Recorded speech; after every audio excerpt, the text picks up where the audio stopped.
যে এমন একটি রাত, যে রাত হাজার মাসের থেকে আরো দামি, এমন একটি মাস তোমাদের সামনে আসতে যাচ্ছে।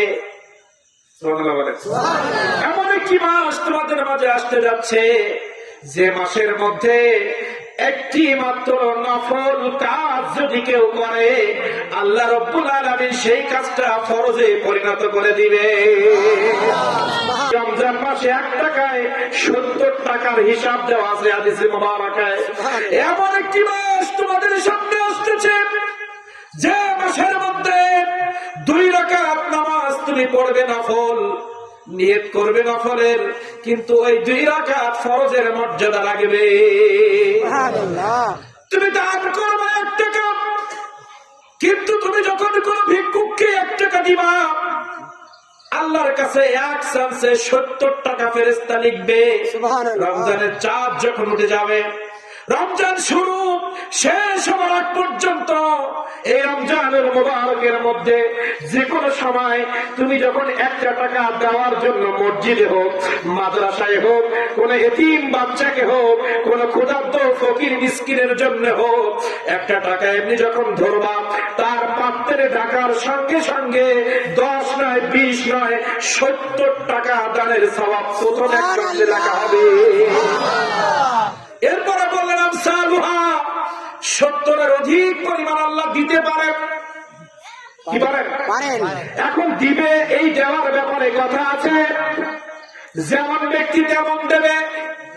একজন দারোয়ানের বেতন একরকম, পিয়নের বেতন কিন্তু একরকম, একজন প্রফেসরের বেতন একরকম, ভাইস প্রিন্সিপালের বেতন একরকম, প্রিন্সিপালের বেতন একরকম, নাইট গার্ডের বেতন একরকম, চৌকিদারের সম্মান একরকম, মেম্বারের সম্মান তার থেকে বেশি, আবার চেয়ারম্যান তার থেকে একটু বেশি, উপজেলা চেয়ারম্যান আর একটু বেশি, এমপি সাহেবের আরেকটু বেশি, মন্ত্রী সাহেবের আরেকটু বেশি, প্রধানমন্ত্রীর তার থেকে আরো বেশি।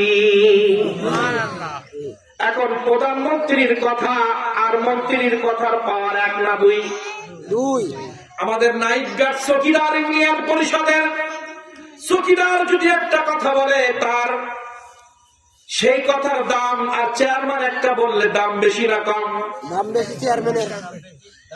সেমনি ভাবে আপনিও আল্লাহর কাছে চাইবেন রমজানুল মুবারকে, আমিও চাইবো, উনিও চাইবেন, সবার জন্য 70 বরাদ্দ। কিন্তু চৌকিদার যেমন তার কথা, চৌকিদারের থেকে চেয়ারম্যানের কথা একটু সমাজে দাম বেশি, তেমনি ভাবে আমাদের ভিতরে 3 কোয়ালিটির মানুষ আছে। কয় কোয়ালিটি? 3 আমসালুহা ব্যাখ্যা করছি। আল্লাহ তাআলা 70 নেকি দেবেন, এটা কনফার্ম লিখে দিয়েছেন, কিন্তু পরে একটা শব্দ আছে আমসালুহা, এর থেকে বেশিও আল্লাহ দেয়, কিন্তু এই বেশিটা দেওয়ার ক্ষেত্রে একটু ঝামেলা আছে।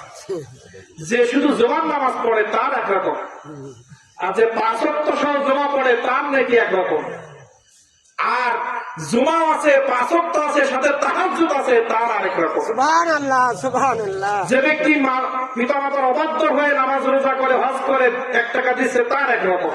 আবার পিতামাতাকে আকাশচুম্বী মর্যাদা দিয়ে 5 ওয়াক্ত নামাজ দিয়ে 1 টাকা দিচ্ছে, তার আবার একরকম। একজন সুদখোর 1 টাকা দিলে তার একরকম। একজন ভ্যান চালওয়ালা, জীবনে কোনোদিন মিথ্যা বলে না, অসৎ ইনকাম করে না, তার 1 টাকার দাম আরেক রকম। পৃথিবীর মানুষের কাছে শ্রেণী বিন্যাস হয়।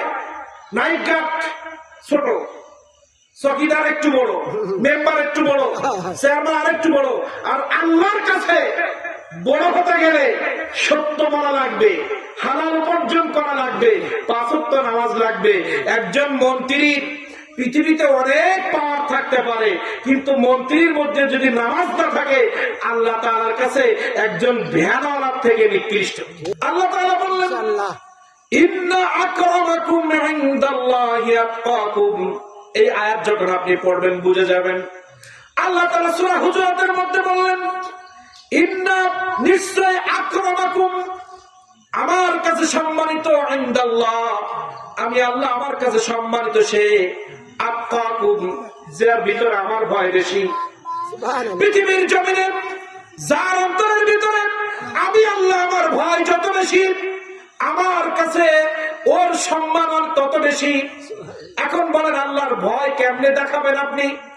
আল্লাহর কথা শুনে যদি চোখে পানি চলে আসে, মুয়াজ্জিন হাইয়া আলাস সালাহ বলার সঙ্গে সঙ্গে মসজিদে যাওয়ার জন্য আপনার যন্ত্রণা শুরু হয়, এটা আল্লাহর ভয়। সুবহানাল্লাহ। আপনার সামনে হারাম আছে, হারাম আছে, আপনি ওজনে কম না দিলে আপনি হালাল পথে আছেন, ওজনে যদি কম দেন তাহলে আপনি হারামে আছেন। আপনি বাগদায় যদি পুশ করেন হারামে আছেন, পুশ না করে স্বাভাবিক বিক্রির মধ্যে হালাল আছে। আপনি 10 টাকা দিয়ে 10 টাকা নিলে হালাল, 10 টাকা দিয়ে 20 টাকা নিলে হারাম। এখানে আল্লাহর ভয় নাই। আল্লাহর ভয় কি? আমার নবীজি বললেন, লা তুদরিকুহুল আবসার ওয়া হুয়া ইউদরিকুল আবসার। আল্লাহর ভয় সাহাবীদেরকে শিখিয়েছেন। আল্লাহর ভয় তোমার মধ্যে পরীক্ষা করো। তুমি আল্লাহর ভয় ঢোকাতে গেলে তুমি যখন ইবাদত করবা মনে করবা আল্লাহ তোমার সামনে, সুবহানাল্লাহ। তুমি আল্লাহকে দেখে দেখে ইবাদত করো। সাহাবায়ে কেরাম বললেন, ইয়া রাসূল আমরা তো আল্লাহকে দেখি না। ওয়া হুয়া ইউদরিকুল আবসার, তুমি মনে করবা আল্লাহ তোমার প্রত্যেকটা কাজ দেখতেছেন। এই আয়াতের আমল যদি আমরা করি, কথা বলার সময় মিথ্যা বলবো না, কারণ সত্য আল্লাহর, মিথ্যা শয়তানের। হালাল আল্লাহর, হারাম শয়তানের। পর্দা আল্লাহর, বেপর্দা শয়তানের। হালাল চাকরি, সুদ ঘুষ শয়তানের। সুদ ঘুষ না নিয়ে সঠিকভাবে ফাইল সই করা আল্লাহ। কথা বলেন। নামাজ না পড়া শয়তানের কাজ, নামাজ পড়া আল্লাহর ইবাদত। মানুষের হক কাছে পৌঁছাই দেওয়া আল্লাহর ইবাদত, হক নষ্ট করা শয়তানের কাজ। এখন যদি আপনি আমি শয়তানের কাজ করি, আমার ভয় আছে অন্তরে, আমার অন্তরে যদি আল্লাহর ভয় থাকে, আমার দ্বারা কোরআনের বিরুদ্ধে কোনো কথা হবে না। ঠিক। আমার অন্তরের ভিতরে যদি আল্লাহর ভয় থাকে, আমার জীবন চলে যাবে, কিন্তু আমার চোখের দ্বারা, জবানের দ্বারা, লজ্জাস্থানের দ্বারা, আমার দৃষ্টির দ্বারা, আমার লেখনির দ্বারা কখনো কোরআন হাদিসের বিরোধী কোনো বক্তব্য আসবে না, কোনো লেখনী আসবে না, কোনো কাজ আমার দ্বারা হবে না।